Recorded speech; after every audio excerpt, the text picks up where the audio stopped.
Thanks, Mark and Nancy, for your leadership on this. This is a great day, and we should do this more often. I'm very excited about this bill. It's been a long time coming, as others have said.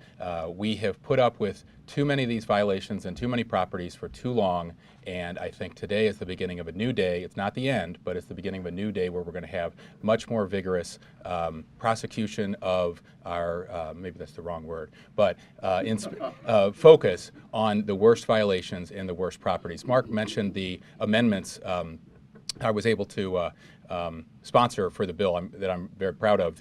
I'm very happy about the 2-year lease requirement, the plain English requirement, many other very basic common sense protections in the bill. But the inspection regime that we were able to add as amendments, I'm very happy about. I think it means for the first time we're going to focus on the worst first. We're going to focus on the worst properties and the worst violations. For the first time, health and safety violations like rats and mice and roaches and bed bugs and mold and mildew are in statute for the first time. And we're telling our Director of Housing and Community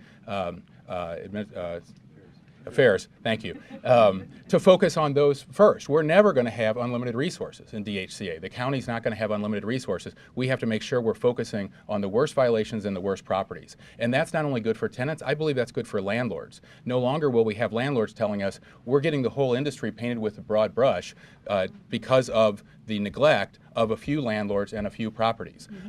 That's how we tackle other problems. That's exactly should be our approach to housing.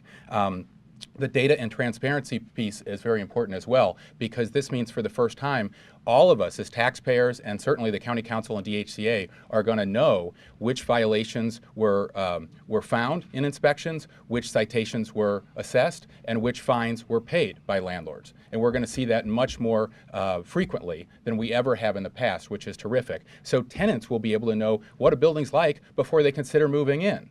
And that's going to let the market help determine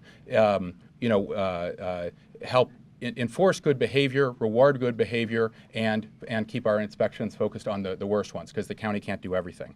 And finally, we're going to be able to enhance our oversight of negligent property owners, because we're going to require them to report back the violations that they hear from tenants in real time. Too often we talk to tenants who say, I reported this and I reported that to my building manager, talk to the president of the apartment community, and they say, I didn't know anything about that because something got lost in translation. We're going to be finding out these complaints in real time and be able to make sure the county is responding, and that's going to be good for everyone as well. So again,